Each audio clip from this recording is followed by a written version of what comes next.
Hey, DMV, how is it going? Happy Tuesday evening in the DMV, where we are all part of Crazy Town. We've got so much going on here, from just actually cool things to just absurd things going on here. So we're going to kind of discuss a lot of what's going on here tonight in the DMV. So we've got everything tonight. We've got cherry blossoms going on, which is a nice thing. Peak bloom last weekend. So I don't know how many of you guys got out there to see that. But also, besides things like cherry blossoms, we've got tariffs we're talking about. We've got federal layoffs that we're talking about.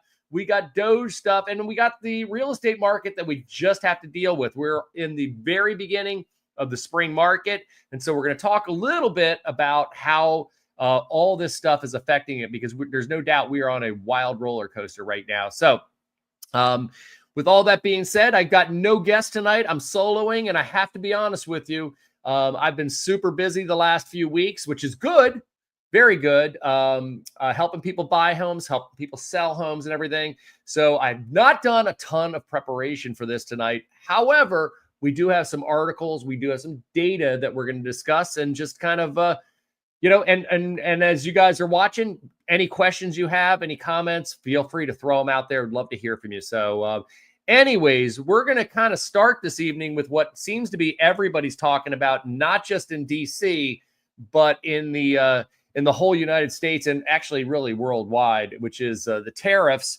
and what it's doing to the economy, what it's doing to, I'm certainly not an expert to discuss stock portfolios or anything like that. However, I think we're all taking a whooping on that if you've gotten any money in the stock market right now. But we're also going to discuss what it's doing with interest rates, what it's doing for home buyers, home sellers, home values, all those things we're going to kind of touch upon this evening. So, we're going to bring up our first article this evening. Actually, it's a video, which we're going to click on here. Let's see. As longtime market vet, Wharton School argues. Oh, there we go. The Fed will likely have to cut rates as a result. Joining us this morning, longtime market vet, Wharton School professor Jeremy Siegel. Professor, good to have you back. Thanks for being with us. Happy to be here, Carl. I took note of your comment last week. Why would the Fed come out and make a move like a cut, knowing that this policy could be undone in minutes? Well, the Fed can be much faster moving, and I've often advocated them to be much faster moving than they did. They can make changes intermeeting. There's nothing that restricts them from doing that. And, if Trump, in fact, does reverse himself, they can reverse themselves also. They don't have to be a slow-moving boat like the Titanic, like people think. They can move quickly, and they should respond. The interesting thing is that some of the near-term data might not be that weak, because we know there's a lot of advanced buying on the tariffs. So we may have to wait, a few weeks or even a month before we really begin to see some of that data that he is looking for. And by then, that I'm not saying it's too late, but that would hamper his ability to offset the coming recession. Now, you have your reaction. So, what's interesting is, when the stock market really started taking its downward decline last week, it actually had a reverse effect on interest rates. And actually, for a good day or two, we saw rates drop to the lowest point that they've been in when I say rates, we're talking about mortgage interest rates drop down to the lowest point they've been in the last 6 months. However, we've also now started to see them go back up. So what's interesting is, in kind of listening to this gentleman talking, is he's suggesting here that the Fed with these tariffs are going to be forced to cut interest rates at some point in time. I have to be honest with you, that's kind of well above my pay grade here. But, we're also seeing other data out there that's saying exactly the opposite. So let's go ahead and check in here. And, once again, if you guys have questions, if you have comments as we're going through this video, we're going through any of the live stream tonight, please feel free to write to ask questions. Love to chat with you. So let's hear a little bit more. Function on the Fed, I would argue, can be a little hair trigger. There was a time not long ago you were calling for intra-meeting cuts, right? Are you going that far? Well, not so far at this point, because we haven't seen that weak data. But I mean, we have a big inversion of the term structure, and I think the May meeting should be in play. Most people are dismissing that, and I absolutely think it should be in play, because the truth of the matter is, inflation signals are of less utility to the Fed now, because how much is it going to be tariffs and how much is it going to be excess demand? Well, it's not going to be excess demand. And that's when the Fed should really tighten, is when there's just too much spending by consumers and businesses and investors. That's not going to be the source of the increase. A supply shock, and a supply shock should not be reacted to. And that's why I'm saying that I think that May should be in play. I just want to cut you off because we're seeing some pretty dramatic action in the market right now. The Nasdaq is now positive.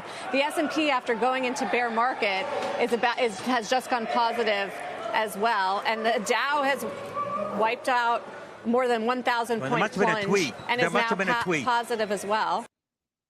So that was interesting. Today, I was watching, the stock market today, and it opened up early on, and the Dow was up. I don't know. I want to say it was like 1,300, 1,400 points. Then when I looked at it a little bit later, it was up like maybe 600 points. And then it actually ended up closing down, 320 points. But at one point, I saw it even down 700 points. So wild ride everywhere you go right now.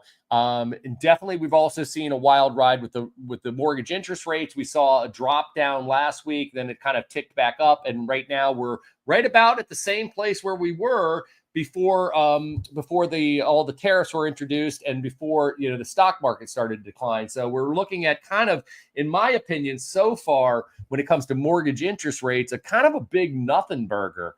I mean, there was all sorts of talk late last week that the mortgage rates were coming down.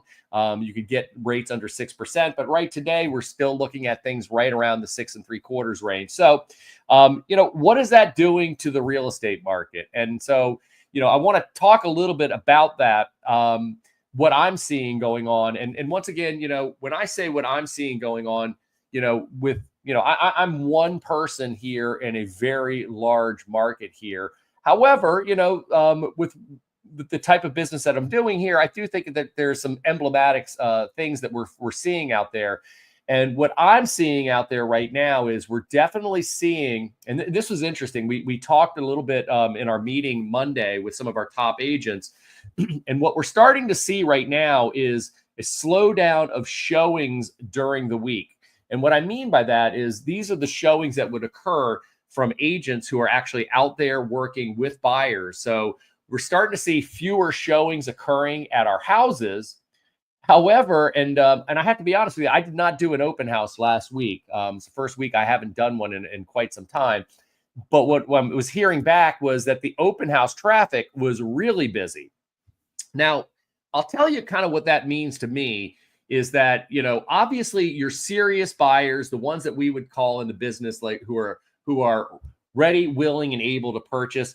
Most of these guys are out with real estate agents, looking for properties. And if they find the right property, they're going to spring on it. Okay.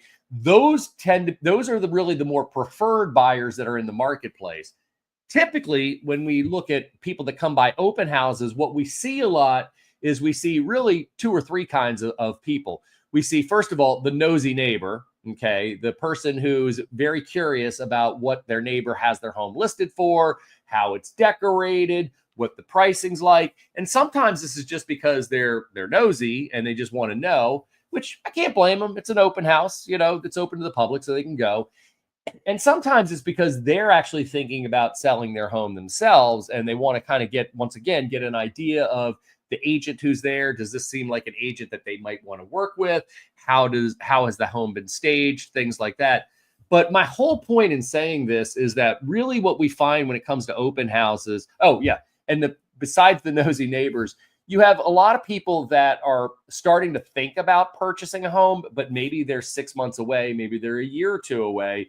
But before they start getting out there, day after day with a real estate agent. They want to kind of do it on their own, no pressure, and stop by some open houses just to get a look. So what I call these people are really either top of the funnel buyers, or what we really call them is more like tomorrow buyers.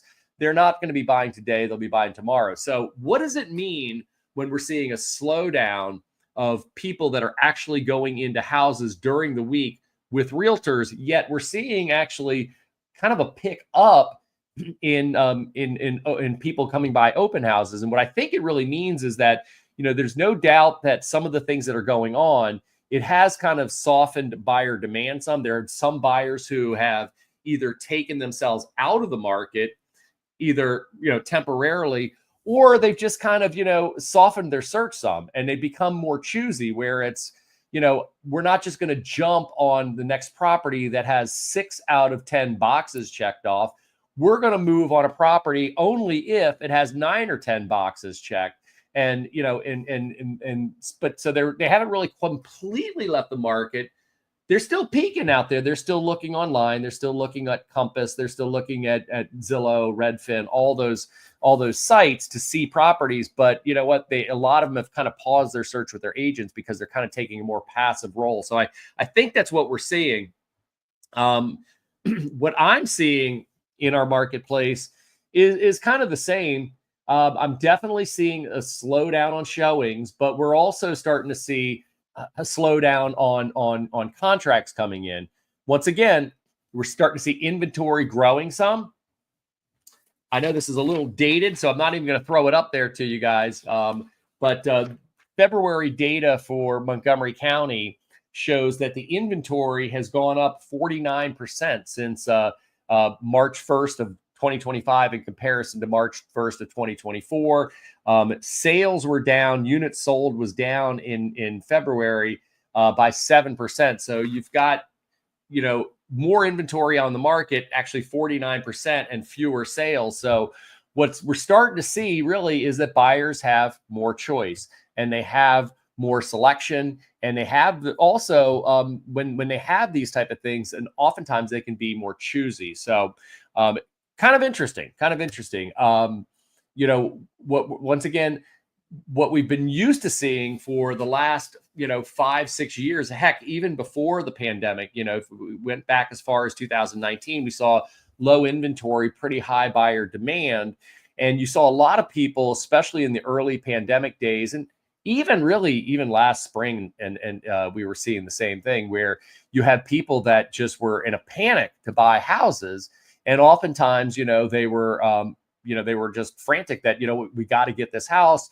They're going to offer, above list price. They're going to potentially waive certain inspections, appraisal contingencies, and things like that. And you know what?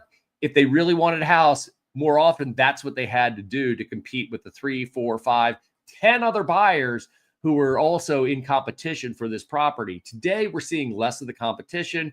And what that means is we're starting to see a little bit, and this is case by case, but what we're starting to see is a little bit more negotiation. We're seeing a little bit more compromise from the seller side. We're seeing definitely more home inspection contingencies, where buyers are getting their full home inspections, which is something we just really have seen very little of over the last 5 or 6 years or so. So, what I would say to home buyers out there is that, right now, first of all, I want to certainly be empathetic, because we are all on a very wild ride right now.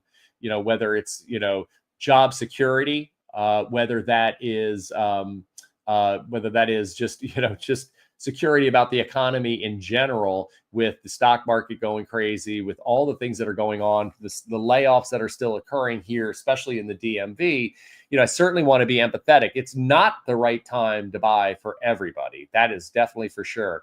However, when, these type of issues do take place, it does provide oftentimes some good opportunities for people who are maybe in a different position, where you feel comfortable with your job, you feel comfortable with your employment. Now, all of a sudden, guess what? You've got more properties that are on the market. By and large, most of them are taking a little bit longer to sell, which once again gives you the opportunity to potentially be a little bit more choosy on the house you buy, and certainly also make a better, maybe smarter and less fast-paced, chaotic purchase. So, hey, so if any of you guys out there, if you have any questions about what's going on in the marketplace, whether that be national, whether that be local, feel free to hit me up with some questions. Would love to take some of your questions. But in the meantime, I've been talking a lot, so I'm going to get a sip of water real quick. At least I'm telling you it's water. Maybe it's not. No, it's water. But anyways, any questions you guys have, let me know. In the meantime, we're going to go ahead and pull up another article here that we've got, and we're going to kind of discuss. So let's see what we can do here. All right. So this is talking about the Montgomery County housing trends. This is February 2025.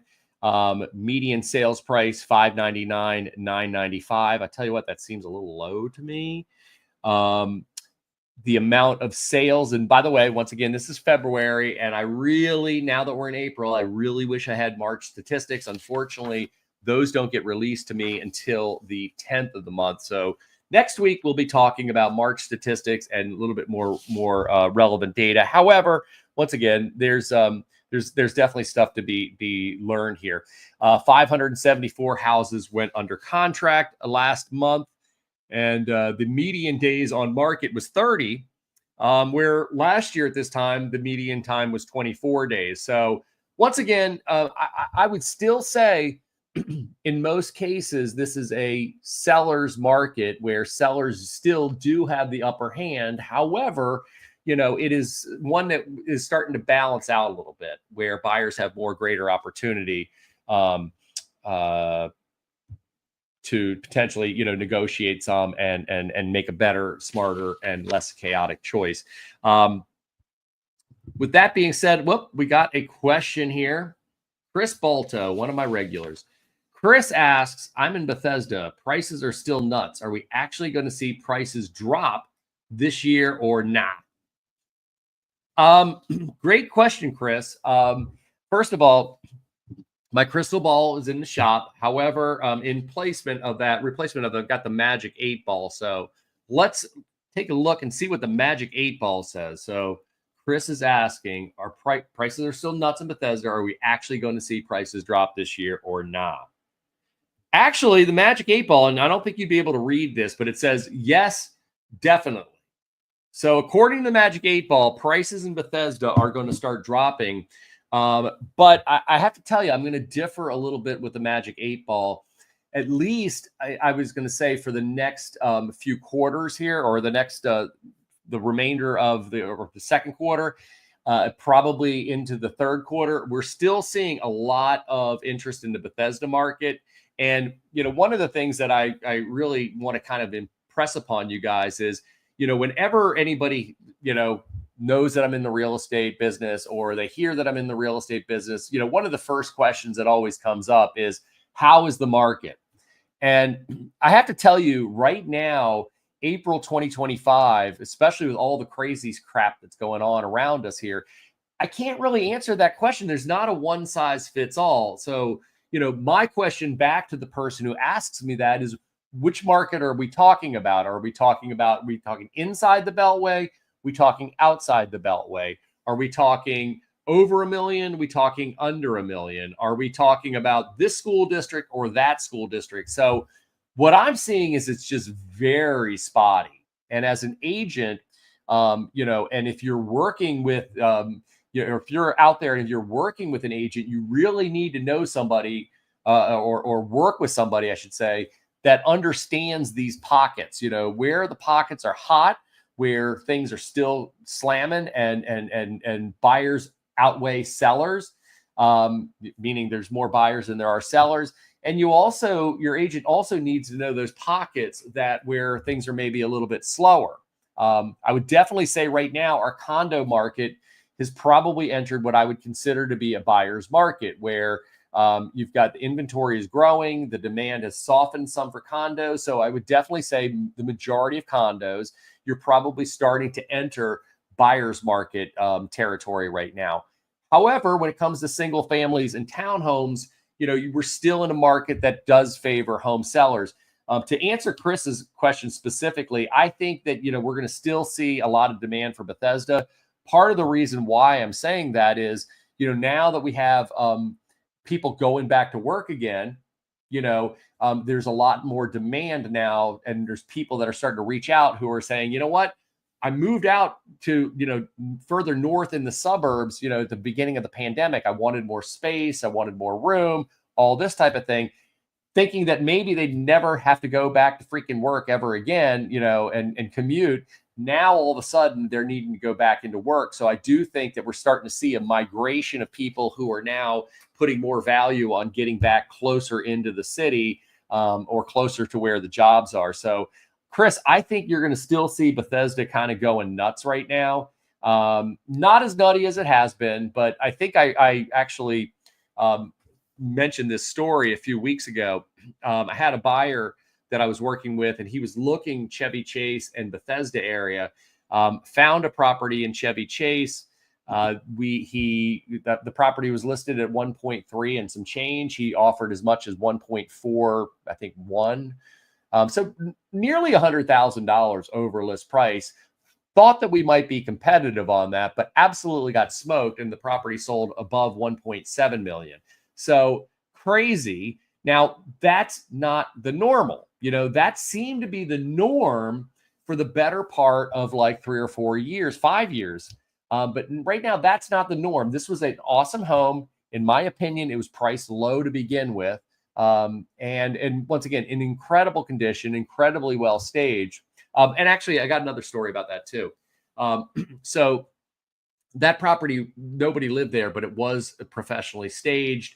A few weeks ago, I had my home stager Arlene on, and we kind of talked a little bit about this. But that home apparently was on the market last year in October, November. Same freaking house, not staged. And that was on the market for about 1.3. It did not sell. It was taken off the market, relisted with another agent. Apparently about $40,000 to $50,000 worth of improvements made to this house.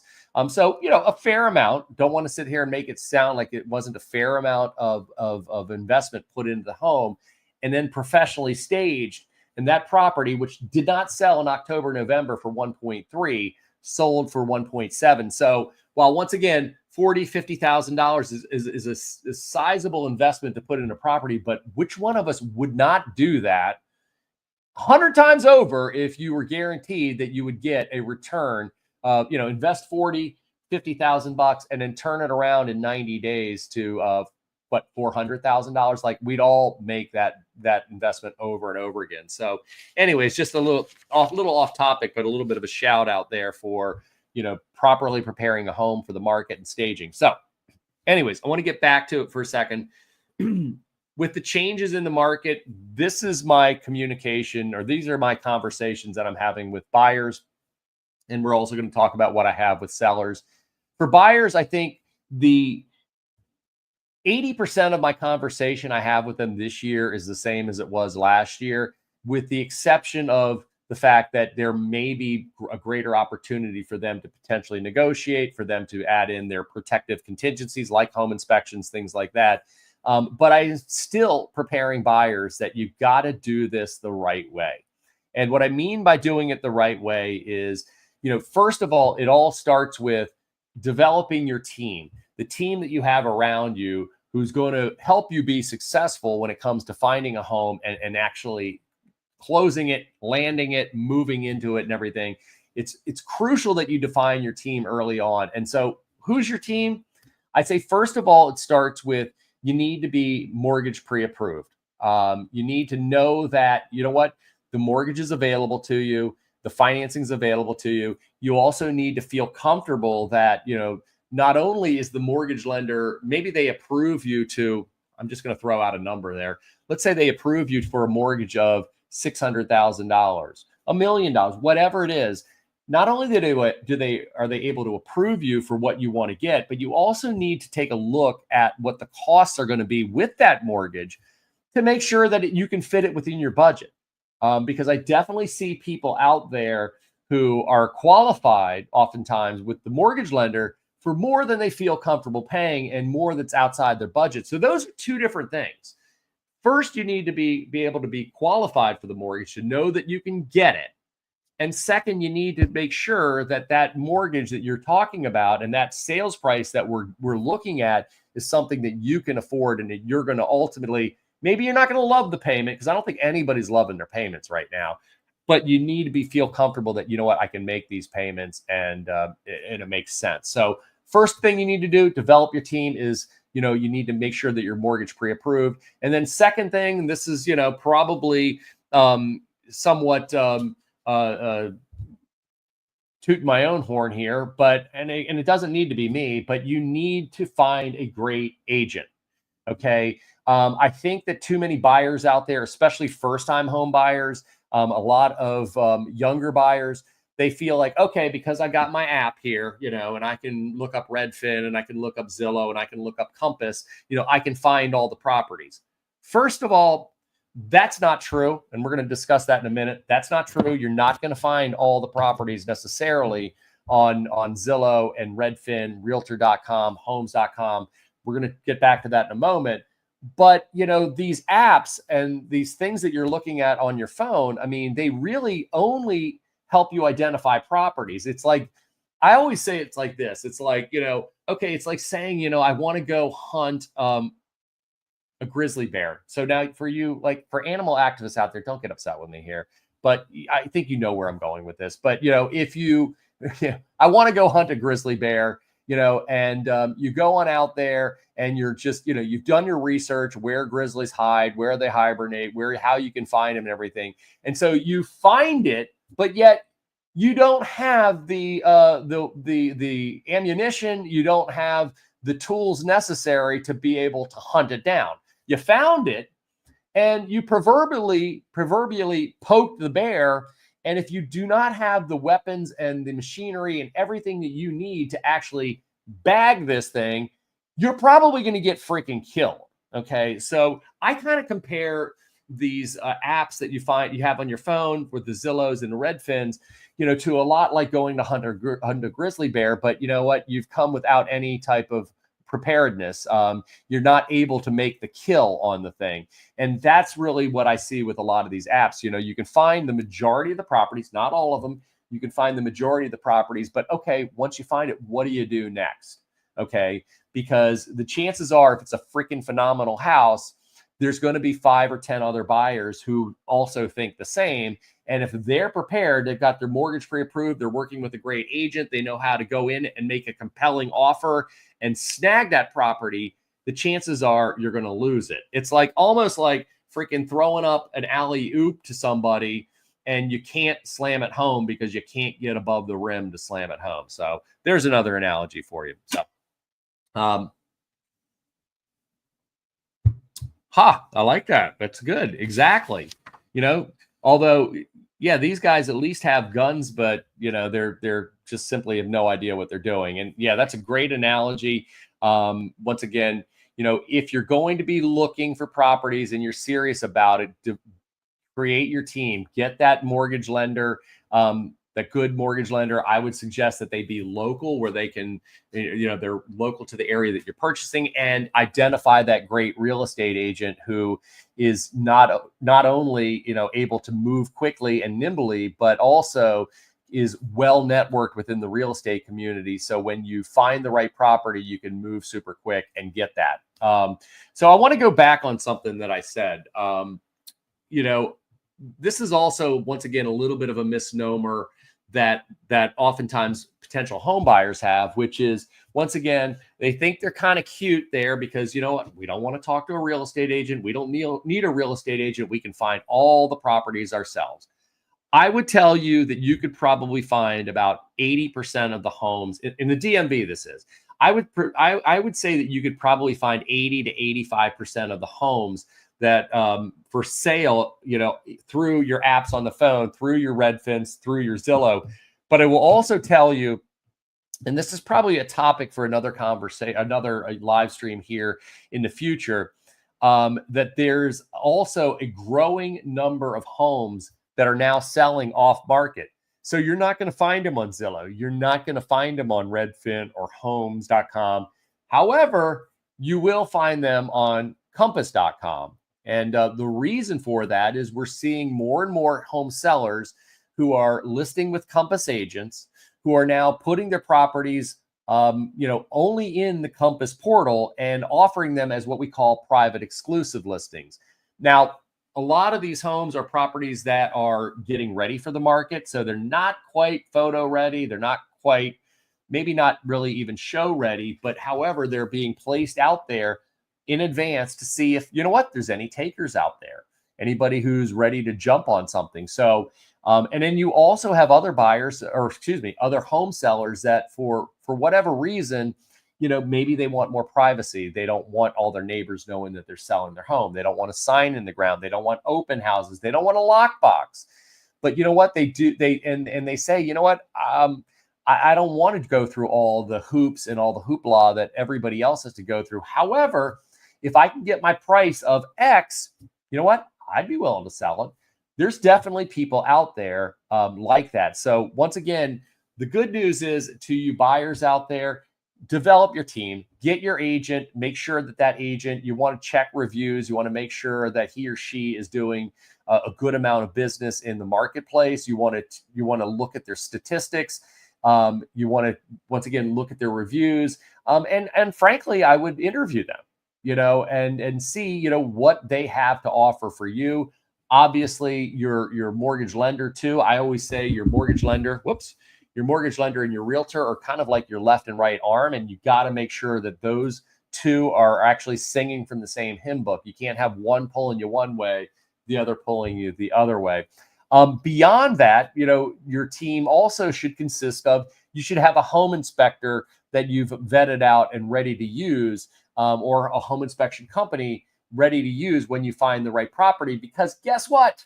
When you find the right property, you're probably not going to have a ton of time. This is not the time where you're going to have, a bunch of chance to interview people and do a ton of research. Do your research early. Oftentimes your real estate agent can recommend you good quality home inspectors. Once again, check out their reviews, talk to them, interview them, see that you feel comfortable, so that once again, when you find the right home, it's not like you're starting your research from scratch. Great. Actually, this is a great one that we just brought up here.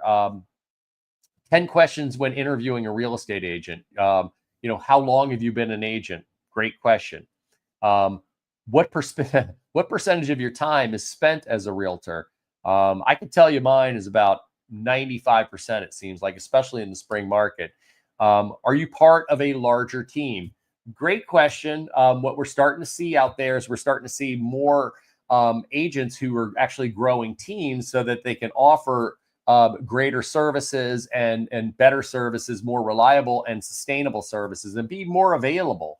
Kind of like, you have like a doctor's practice where you have doctors who are on call versus ones that are actually there right now, because you need some backup there. So that's a great question to ask. Are you part of a larger team? How will you communicate with me? Hell, I think the question should be, will you communicate with me? But great question. Once again, what I would always say too is, you definitely want to make sure your mortgage lender and your realtor are willing to text you in the evenings, on the weekends. These are when deals go down. Typically, most real estate transactions occur in the evenings or on the weekends. So if you've got, a realtor or a mortgage lender who says, they don't work after 5 p.m., hey, I respect those 9 to 5 hours for most people, but in real estate, that's just not going to happen. So you want to kind of discuss that. What does your commission structure look like? Very important, but you know what? That's kind of more of a topic for another live stream. How long have you been in this market? Great question. How many clients do you typically have at a time? How many sales did you close last year? So this is a good question here, and I want to kind of break this question down. How many sales did you close last year? First of all, I saw an article that came out, and I probably should have responded to it. It came out, I want to say, in January, and what it said was nationally, 74% of all real estate agents didn't sell one house last year. And let me be the first to tell you that we as real estate agents are not paid a salary. We're not paid hourly. There's no bonuses or anything like that. So if you're not selling one freaking house, That's not good. Hopefully you have a trust fund or a significant other or a spouse who's making bank, because that is not good. But I do want to kind of break this down some. What I find within the real estate business is there are some agents who specialize in working with home buyers. There's some that specialize and prefer working with home sellers. And so I think that that's a very valid question to ask an agent. If you're a buyer, I think you need, beyond knowing how many homes they sold last year, I think you actually need to break that down a little bit, get a little bit granular, and ask them, how many of the sales that you had were you working with buyers, and how many of them were you working with home sellers? And so, if you're looking to buy a home and that agent maybe, well, first of all, if they had 1 or 2 sales or 0 sales, this probably is an agent you should not be hiring to begin with. But let's say they had 10, 15, 20 sales. Let's say they had 20 sales. If they had 20 sales, but 18 or 19 of them were with home sellers and only 1 or 2 were with home buyers, this may not be the best fit for you. This might be a better fit for a potential home seller who is looking just to sell. Conversely, the same thing is with the buyer. If you're looking to buy a home, you probably want to find an agent who's doing roughly 50-50 between buyers and sellers. Now, it could vary a little bit, 40-60, 45-55. But you want, you want to make sure that if you're working with a buyer's agent, that agent is doing, I would say, probably at least 20 transactions a year or more. You want to make sure that, I would say at least 40% of that business is buyer related business. And if 75% is buyer related business, then that's good. They probably specialize in buyers. You also want to kind of know what areas they specialize in. As a real estate agent, I'm licensed in Maryland, but there's certain areas that I don't work in. And it's not because I'm too snooty or hoity-toity or whatever. It's just simply, I don't know those areas, and real estate is hyper local. And to me, if I don't feel like I'm the best agent to serve that buyer or that seller, I would rather refer it to a top agent in that area who does. So once again, in interviewing an agent, you want to make sure, how many homes they are selling. What are their reviews like? They should have reviews on places like Zillow. They should have reviews on places like Google. If they don't have reviews there, I think that's a concern. And it's obviously more of a concern if they have bad reviews. But take what you want to know, how many deals they're doing a year. You want to know what the ratio is to buyers to sellers, and kind of work that with your own situation and scenario. And then, of course, you want to look for reviews and things like that. So anyways, getting on more, developing your team, real estate agent, mortgage lender, home inspector, title company as well, or settlement attorney.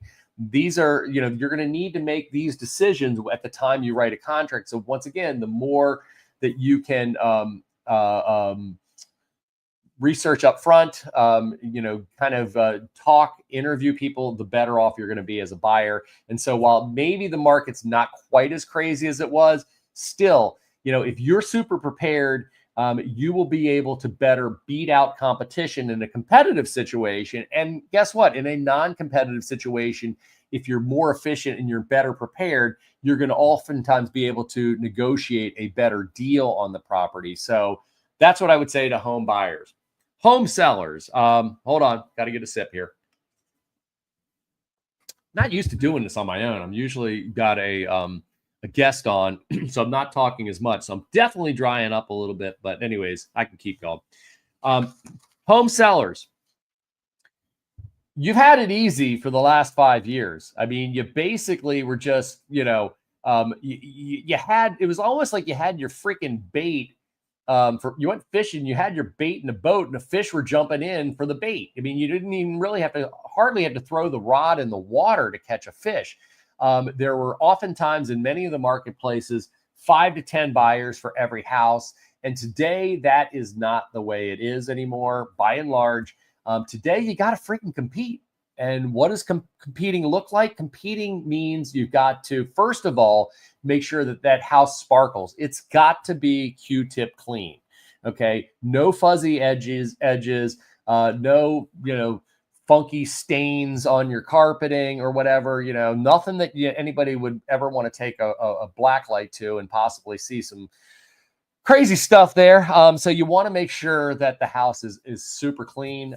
You want to make sure that you're decluttering. Clutter eats equity. So whenever you've got clutter, get it the hell out of there.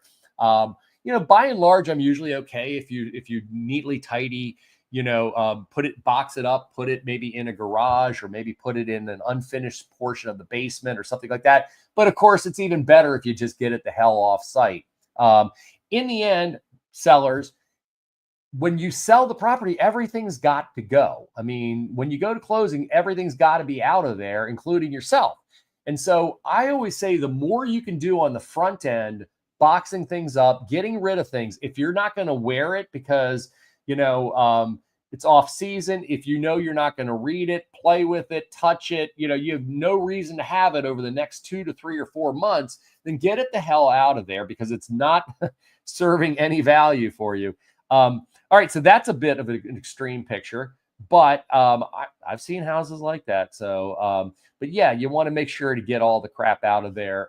It's simply not serving you to have additional clutter there. So you want to make sure that it's clutter free.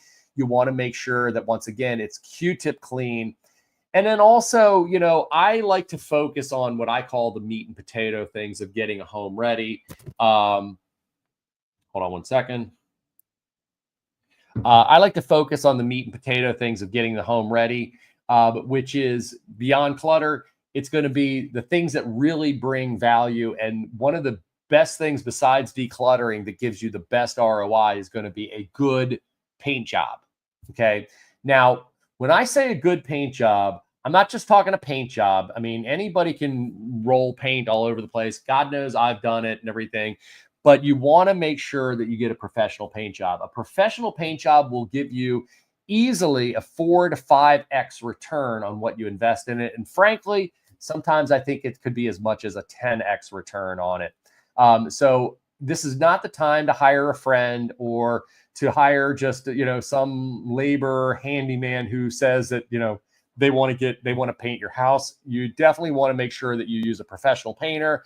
And I'm going to give you a few tips on paint here. Okay. When you're painting the house, especially to sell it, please, please, please, please, on walls and ceilings, only use flat paint. No eggshell, no satin, no semi-gloss, no nothing like that. I don't want to have, buyers and agents going in there having to wear their sunglasses because it's of all the glare. And the thing that you'll find out about eggshell paint and semi-gloss is you really can't touch it up, whereas flat you can. So, there's really no touch up when it comes to eggshell paint. Now, eggshell can be great, especially if you've got a young family, kids, a lot of people living in the house, maybe pets and everything, because it wears super well. You can wash it down really well, clean it up.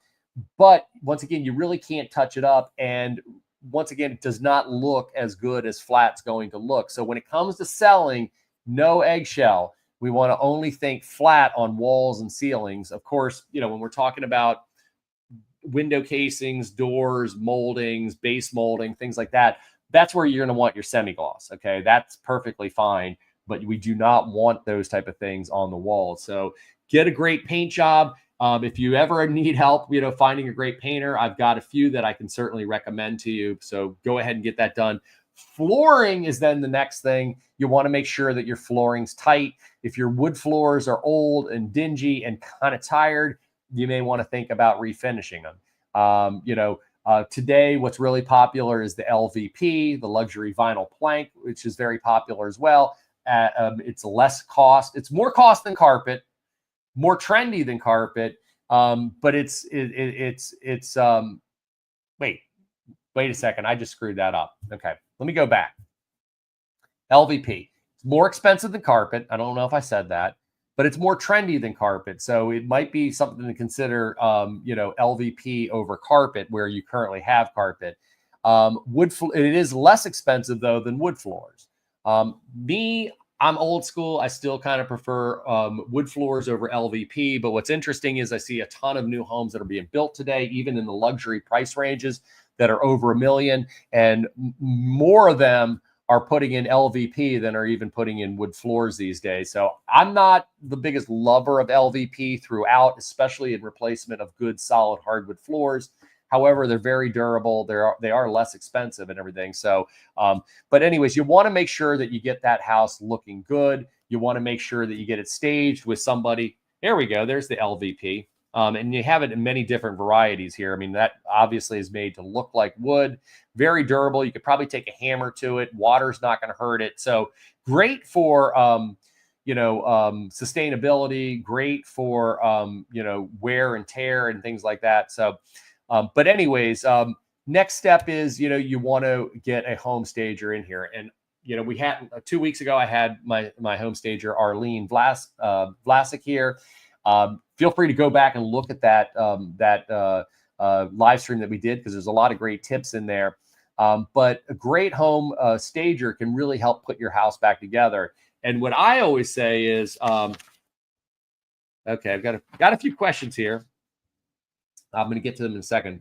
But what I always say is that, like when I go into a house, like one of the things I'm really good at is I think I'm really good at being able to say to people, you know what? Hey, I love this stuff, but 50% of this crap needs to go. Like, and helping them get rid of stuff. I think I have a very good eye for that. I think I also have a very good eye for, especially when it comes to getting the home ready, of what to do, what not to do. And when it comes to getting your home ready, we only want to invest a dollar into the house if we know that we can get $3 to $5 on the back end.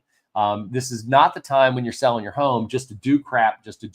You only want to invest money in if you're going to get a return. And so the flooring and the painting and the decluttering are always going to get a great return on that. However, one of the things that I see is that you have a lot of people that will just do stuff to do stuff.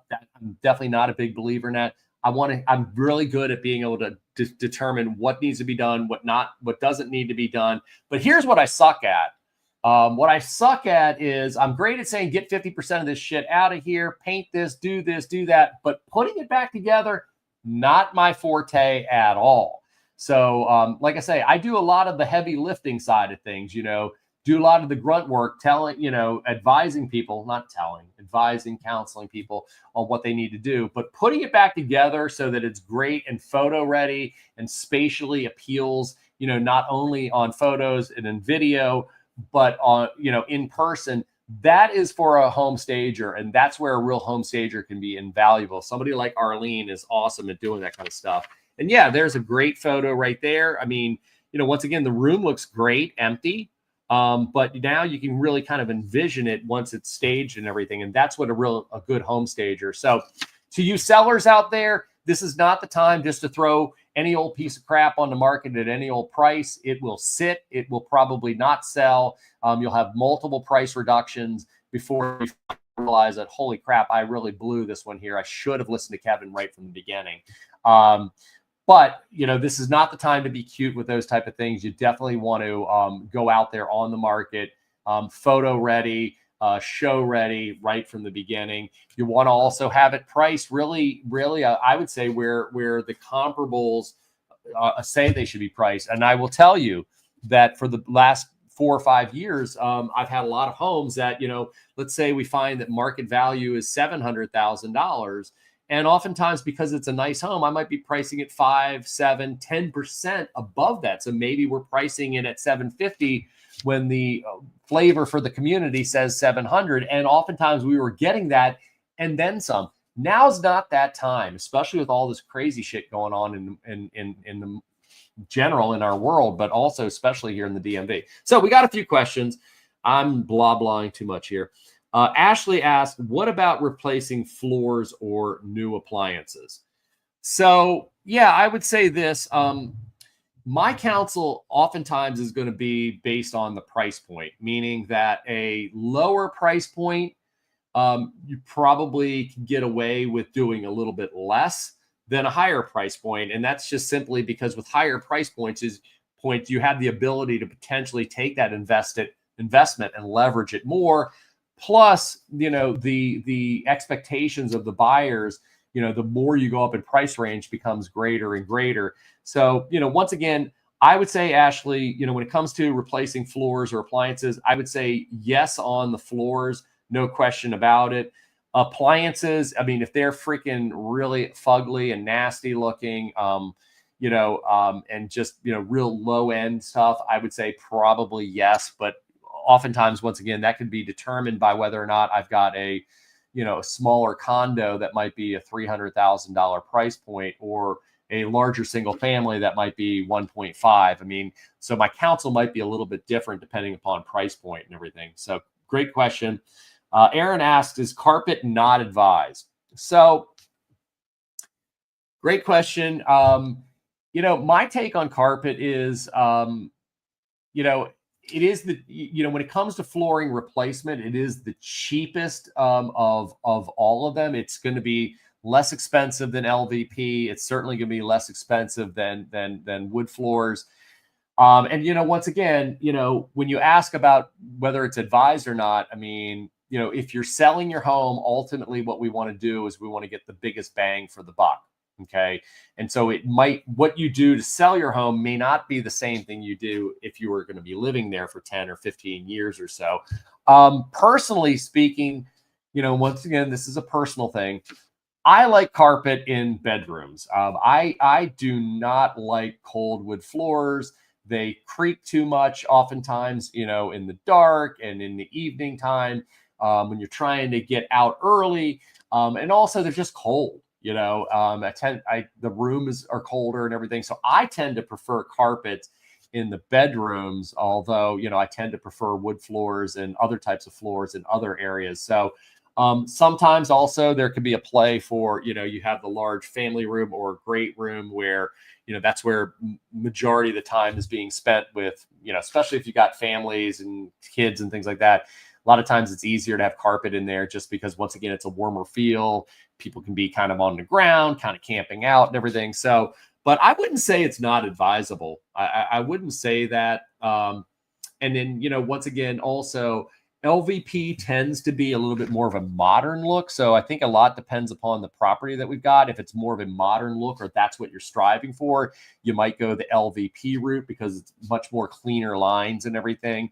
At the same time, if you're more of a traditional home and you're looking for maybe a little bit more cozy and you're trying to keep it within budget, maybe carpet might be the thing. So I go both ways on that. I typically give my clients options and choices on it, but then I kind of give them what I feel is the better route to go.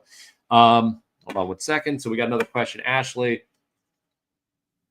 what are your thoughts about virtual staging versus actual staging? Great question. And actually, I did ask Arlene her thoughts 2 weeks ago when we were talking about staging, what her thoughts were. And first of all, I'll give you my thoughts. I don't like it, to be quite honest with you. I think that, and I keep, I kind of keep going back to the same analogy with online dating. I don't like the virtual staging because here's what I find more often than not with the virtual staging is, of course, it looks pretty cool, the way that it's set up and everything. And I think it's so important when you're selling a home that you've got to manage the expectations of the buyer. You've got to hopefully get them excited and give them a great online experience. It's got to be enough of a wow that's going to get them out of their house or out of their condo or whatever, drive across town, do whatever this they need to do to actually go see it in person. But I feel like the in-person experience has to match or hopefully be better than the online experience. But what I see a lot of times with the virtual staging is that, I'll see houses and they kind of look pretty cool. Usually the virtual staging doesn't fool me. I pick it out immediately. I can tell the AI. But a lot of times the potential buyers do not pick that out. And you go to the property and you walk in there and you immediately see oftentimes a house that's not fresh at all. You can see, where the couch used to be up against the wall. You see the impressions in the carpet where the couch legs used to be and where the coffee table used to be, and you also see things like, what was I going to say? you'll also see other areas where things were, but now they're not there anymore. And it's a creepy feel. You go in there expecting to see one thing, but then you see something else. To me, it's a little bit like false advertising. Like I say, it's a little bit like going out on that online date, and you've been looking at the pictures and communicating with this person, but the photos that person had up were from 2015, and now we're at 2025, and that person is not, that you saw online, is not a good representation of who they are when you meet them at the freaking Starbucks. So I'm not a big believer in virtual staging. Arlene kind of said the same thing. Obviously, if you have real staging, then the photographs that you get online are going to be the exact representation of what they're going to see when they get there. So that's my take on it. I definitely say that real staging, actual staging is the way to go versus virtual staging. So hopefully I answered your question there, Ashley. And yeah, we got some, we had some pictures up there of staging, virtual staging, AI staging. Yeah. So, it's kind of interesting to look at. Like, I could definitely see, a purpose for doing that, for maybe magazines or articles or things like that. But, once again, if you're looping a buyer in, with them expecting one thing, but then they see something else, I mean, honestly, the only thing you're doing is frustrating them. And once again, usually what I see with the virtual staging is, I think I could probably get past it if, you saw the virtual staging, then you go in there and, okay, you see the home's empty, but it's like crisp. Once again, wood floors have been refinished. Let's say it's new floors, paint's tight, everything's looking good. I could probably get past that. But more often what I see is I go in there and once again, you got freaking nasty carpet that you really couldn't tell online. You've got impressions in the carpet, that are all, because that couch has been there since 1972 or whatever. So it's just not good in my opinion. So anyways, but thank you for asking that question. If anybody else has any other questions, feel free to throw them in there. So yeah, I mean, what I would just say is we've got a market that is, that's definitely turning some. We are seeing some competition out there, some houses that are being bid up. However, where that used to be the rule, that now seems to be becoming more the exception. Buyers are pulling back some and not necessarily, I haven't really met anybody that's really completely left the market as a buyer, but they're kind of more taking a back seat and they're just looking more online right now. And they're going to be slower to react. I mean, once again, the homes that they're looking for today, I think are going to have to really have 9 or 10 out of the top 9 or 10 things that they're looking for in order to do something. Whereas for the better part of the pandemic, I mean, heck, properties that had 4 or 5 major boxes checked off out of 10, oftentimes people were jumping on just simply out of scarcity and the fear that, if they didn't buy this house, they were going to buy something smaller or something worse later down the road and pay more money for it. So anyways, what other articles do we have here? Let's see. Mortgage rates are dropping rapidly day by day to tariffs. So that's interesting. Once again, I kind of alluded to that in the very beginning. It seemed like mortgage rates were seriously going to drop last Thursday and Friday. They did take kind of a deep drop. But basically, since then, here we are freaking Tuesday, and they're pretty much right back to where they were Wednesday. So, to me, I've been seeing articles all over the place. I've had a few lenders telling me, oh my gosh, now's the time to refinance. But honestly, I don't really see what all the noise is there because right now we're looking at about 6 3/4. I think this time last week we were at like 6 7/8. So not much change there. I think we're, once again, we're kind of in a wild ride right now with a lot of things. And I think it's just like, buckle up, and this is going to be day by day, hour by hour. So yeah. So anyways, here's some of the interest rates. Besides that, one of the things that I'm starting to see right now is, and what's kind of interesting, once again, and I always like to say kind of in my small world is, the better part of the last 2 or 3 years. Actually, I'm going to back up a little bit on that because earlier I talked about, finding an agent and everything. And, does that agent more specialize in buyers? Do they specialize in sellers? What's the ratio of the business that they're doing? And I would tell you that for the better part of the 30 years I've been in the business, the majority of my business has been working more with home sellers and home buyers, but it wasn't crazy. It wasn't 90-10. It was more like 65-35, 60-40. So we definitely, work with a lot of buyers as well as home sellers, and I certainly understand the psychology from both sides of the fence. But, so I've always been an agent that's really had more sellers than buyers, but the last 2 to 3 years have been skewed the opposite direction, where it's been, working with more buyers than sellers. And the reason is simply because there just weren't a lot of people selling their home. You had people that kind of got in, or maybe they either bought during the crazy, 3% interest rate market, or if they bought before then, of course, then they certainly as heck refinanced during those times. They refinanced in 2021, maybe early 2022.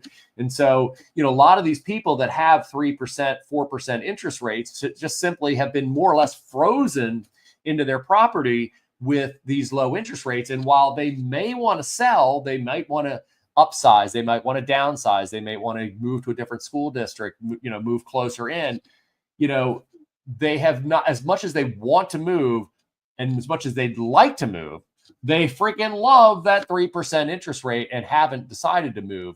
What we're starting to see right now, and this year especially, I've been probably 75-80% sellers, 20-25% buyers. And so I think that, I don't think I'm the only one out there that's seeing that. Once again, the inventory in Montgomery County for March 1st was up 48% from the same time last year. So there's definitely more properties coming on the market. I don't think it's because everybody's getting laid off and that's federal jobs. None of that. I have not had any of those clients. It's just been really people who've been kind of, waiting for rates to drop. Rates never dropped, but guess what? Life moved forward. They needed more space. They, maybe it's an older couple who can't, handle all the maintenance on the large home. They're empty nesting it, so they want a smaller home, or it's a family that's growing. They want a bigger home, different school districts. I mean, freaking life moves on. And at a certain point, you wait 2 or 3 years and you realize these rates just simply are not coming down. So what I'm seeing is many more people just starting to kind of bite the bullet and take the move. So anyways, that's pretty much what I've got for you guys this evening. If I can hang in here for a little bit, if anybody has any more questions, I do appreciate some of the questions that we got. So in wrapping everything up, what I would say is you've got a market right now that by and large, once again, it's spotty, by and large still favors sellers in most cases over buyers, but is definitely moving. And it would not shock me one bit if by, the summer months, going into the third and fourth quarter, if it's moved the opposite way. I mean, we are right in the middle of our spring market right now. So this is when it's always going to be at its busiest. But the real question is what happens? Well, what happens every day? I mean, we got new news that happens every day that seems to scare the hell out of everybody. But beyond that, even if everything were kind of to stay the same, what happens in the late summer months when that spring market is over and into the fall? That's where I could see things potentially maybe start moving more towards a buyer's market. It's definitely kind of moving that way slowly, but I'm thinking that might be the time. So anyways, I wanted to thank you guys once again for checking out the live stream. Thank you for your questions. If you have any questions, if you need any help, if you're somebody watching this live stream and you're from outside of the area and you want a good realtor, because as I've said on many of my videos, 80% of the real estate agents suck. I know I'm not supposed to say that. I'll probably go to hell. I may have broken the code of ethics by saying that, but it's true. 80% of the agents really are not real good. And so you definitely want to make sure that wherever you are working with that top 20%. The good news is I do network with many of the top agents throughout the country on a very high level, and they can help you out. So if you need help in getting a referral out of the area, you're going to want to scan that QR code there for referral and go ahead and fill out the little bit of information. I'll get that. I'll give you a quick call. I won't stalk you or whatever. And then just kind of get a sense as to what you're looking for and then help, place that your referral to a great agent who can then take the ball and help you run with it. If you have questions about your own personal situation and you'd like to schedule a one-on-one video conference with me, you're going to go ahead and scan the Calendly link below. Go ahead and set up a 15 or 30-minute conversation. Would love the opportunity to discuss just about anything that has to do with real estate, whether you be looking to buy, sell, invest, heck, even rent, can help you out there as well. So thanks once again, everybody, for checking out my latest live stream, and I will see you guys next Tuesday.